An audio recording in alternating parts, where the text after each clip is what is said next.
కిసాన్ సమ్మాన్ నిధి పేరుతోని రైతులకు సంవత్సరానికి 6,000 రూపాయలను అందిస్తున్న ప్రభుత్వం నరేంద్ర మోడీ గారి ప్రభుత్వం. నిల్వ నీడలేని పేదలకు దాదాపు 4 కోట్ల మందికి ఈరోజు ప్రధానమంత్రి ఆవాస్ యోజన కింద ఇళ్ల నిర్మిస్తున్న ప్రభుత్వం భారతీయ జనతా పార్టీ ప్రభుత్వం.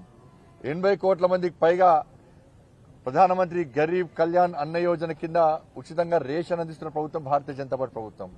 స్మార్ట్ సిటీస్ గాని, నేషనల్ హైవేస్ గాని, రైల్వేస్ గాని, గ్రామీణ సడక్ యోజన గాని, గ్రామ పంచాయతీలకు నిధులు గాని, కార్పొరేషన్లకు మున్సిపాలిటీ నిధులు గాని, ఇవన్నీ కూడా కేంద్ర ప్రభుత్వము ఇవాళ ఆయా రాష్ట్రాల అభివృద్ధికి, తద్వారా ఈ దేశాన్ని అభివృద్ధి అని చెప్పి దృఢ సంకల్పంతో ముందుకు సాగుతున్న తరుణంలో ఈ యాత్ర ద్వారా ఇంకా ప్రజలకు చేరుకోవాలి, ప్రజలకు అన్ని విషయాలు తెలియాలని చెప్పే ఉద్దేశంతో ఈరోజు ఈ 5 రాష్ట్రాల్లో ఈ యాత్రను ప్రారంభించడం. తప్పకుండా ప్రజలందరూ కూడా లబ్ధిదారులు, లబ్ధి చేకూరాలనుకునే వాళ్ళందరూ కూడా, అర్హులందరూ కూడా ఈ యాత్రను విజయవంతం చేయాల్సిందిగా విజ్ఞప్తి చేస్తూ ప్రజలందరూ కూడా ఈ యాత్రకు స్వాగతం పలకాల్సిందిగా, రాజకీయాలకు అతీతంగా ఈ యాత్ర కొనసాగబోతుంది కాబట్టి అందరూ స్వాగతం పలకాల్సిందిగా, ఈ యాత్రను విజయవంతం చేయాల్సిందిగా విజ్ఞప్తి చేస్తా ఉన్నాం.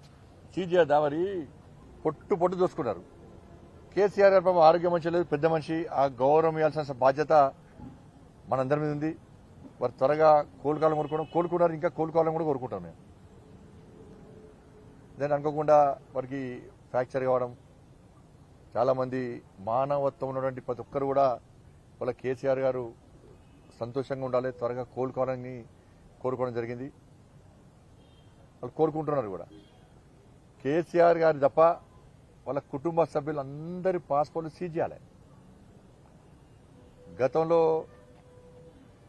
ఉన్నటువంటి, ఇప్పుడు ఓడిపోయినటువంటి మాజీ శాసనసభ్యులు కానీ, మాజీ మంత్రుల యొక్క పాస్పోర్ట్ కూడా సీజ్ చేయాలి, స్వాధీనం చేసుకోవాలి. ప్రజలాస్తులు దోచుకున్నారు, ప్రభుత్వాస్తులు దోచుకున్నారు. ఎంత అరాచకం! అబ్బబ్బబ్బబ్బా! ఒక్కొక్క బీజేపీ కార్యకర్తలను కానీ, అక్కడక్కడ కాంగ్రెస్ పార్టీ కార్యకర్తలు కానీ ఏ విధంగా వాళ్ళు దాడులు చేసుడు, కొంతమంది పోలీసు ద్వారా కొట్టించే ప్రయత్నం, అరాచకం కొట్టించే ప్రయత్నం చేశారు. పొట్టు దోసుకున్నారు. వాళ్ళ అవినీతిని, అక్రమాలను ప్రశ్నిస్తే దొంగ కేసులు బనాయించారు. ఇప్పుడు ఏం చేస్తారు? ఇప్పుడు అంటే రేవంత్ రెడ్డి గారు నమ్మకం ఉంది, పక్కా ఈ పాస్పోర్ట్లను సీజ్ చేయించండి దయచేసి, లేకుంటే దొంగలు పారిపోతారు. వీళ్ళు బిల్లా మొత్తం మూటమని చదువుకున్నారు. ఎక్కడ విచారణ ప్రారంభిస్తే తొందర దేశం వేరే దేశాల్లో వారిపోయే ప్రమాదం ఉంది. వీళ్ళు ఆ ప్లాన్ చేసుకున్నారు, గెలిచి ఉండాలి, గెలవకుండా పారిపోవాలి అని చెప్పండి. వాళ్ళ ఆస్తులను స్వాధీనం చేసుకోవాలి, అక్రమంగా సంపాదించిన ఆస్తులను స్వాధీనం చేసుకోవాలి. ముందుగా వాళ్ళు పారిపోకుండా వాళ్ళ పాస్పోర్ట్లు మాత్రం స్వాధీనం చేసుకోవాలి. పాస్పోర్ట్లను వీళ్ళే కాదు, ఇప్పుడు సీఎంఓలో పదవీ విరమణ పొందిన చాలా మంది అధికారులు అక్కడ అడ్డా బిటాయించి కేసీఆర్ కుటుంబానికి పైసలు సంపాదించి పెట్టడం, విపక్షానికి సంబంధించిన కార్యకర్తల దాడులు చేయించడము, అక్రమ కేసులు బనాయించడం. కేసీఆర్ కుటుంబం ఏడికైనా పోతే సిరిసిల్ల కేసీఆర్ కొడుకు పోతుండంటే ఒక రాచమర్యాలు, అబ్బాబ్బా! ఇక భూమి మీద మొత్తం గాలిలో వేరు మోడదాకా, భూమిలో ఆకాశం నడిచింది. ఇట్లా అడ్వాన్స్ గా భారతీయ జనతా పార్టీ కార్యకర్తలు 2 మంది అరెస్ట్ చేస్తారు, 2 మంది చేస్తారు. 2 లాఠీ చార్జ్ కేసులు. ఇప్పుడు ఏమయ్యా? ఇప్పుడు అన్ని ముసుకొని ఇట్లా పడ్డారు. ఇప్పుడు కాబట్టి వీళ్ళందరూ అక్కడ సీఎం ఆఫీస్లో కూడా చాలా మంది పదవీ విరమణ పొందిన అధికారులు ఇష్టానుసారంగా చట్టాన్ని చేతిలో తీసుకొని చట్టానికి వ్యతిరేకంగా వాళ్ళు ఏ విధంగా వ్యవహరించారో తెలంగాణ సమాజం చూసింది. వాళ్ళు పొట్టుపొట్టు సంపాదించుకున్న అధికారులు కొంతమంది 10,000 మంది అధికారులు ప్లస్ కేసీఆర్ కు సంపాదించి పెట్టారు. దోసుకునే మాత్రం తెలంగాణలో పేద ప్రజలను. ఈ ఒక్కరిద్దరు అధికారులదే పోలీసు వాళ్ళని చేతిలో పెట్టుకుని ఏ విధంగా అరాచకాలకు పాల్పడ్డారో మనం చూస్తాం ఇవాళ. కాబట్టి అక్కడ సీఎంఓ ఆఫీస్లో ఉన్నటువంటి పదవీ విరమణ పొందిన కొంతమంది అధికారులు పారిపోవడానికి సిద్ధంగా ఉన్నారు.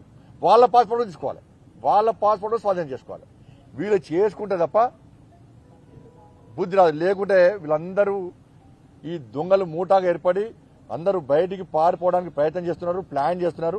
నాకు పక్కా సమాచారం వచ్చింది.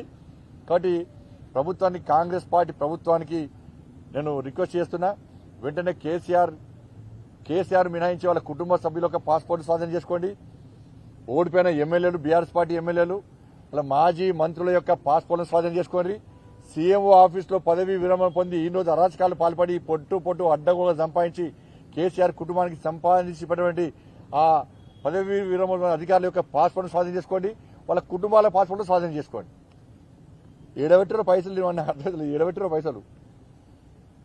ఇవాళ ఒక ఆయన అంటాడు బంగారు పల్లెంలో పెట్టేట ప్రభుత్వాన్ని అప్పచెప్పారట. జీతాలు ఎందుకు ఇవ్వలే? ఫస్ట్ నాడు జీతాలు ఎందుకు ఇవ్వలే? బంగారు పల్లెంలో పెడితే పెన్షన్లు ఎందుకు ఇవ్వలే? మ్యాచింగ్ గ్రాంట్ ఎందుకు ఇవ్వలే? దళితులకు 3 ఎకరాలు ఎందుకు ఇవ్వలే? నోటిఫికేషన్స్ ఎందుకు ఇవ్వలే? దళిత బంధు అందరికి ఎందుకు ఇవ్వలే? రుణమాఫీ ఎందుకు ఇవ్వలే? భూములమ్మి జీతాలు ఇచ్చే పరిస్థితి ఎందుకు వచ్చింది? దీనికి సమాధానం చెప్పు. అప్పుడు బంగారం పల్లెల్లో పెట్టినావా, ఇత్తడి పల్లెల్లో పెట్టినావా, ఇనుప పల్లెల్లో పెట్టినావా ప్రజలు ఆలోచిస్తారు. మీరు బంగారు పల్లెల్లో పెట్టిస్తే మీకు ఎందుకు ఈ గతి పడుతుంది? మీకు ప్రజలు ఎందుకు కూడా పడమని చెప్తారు మీకు.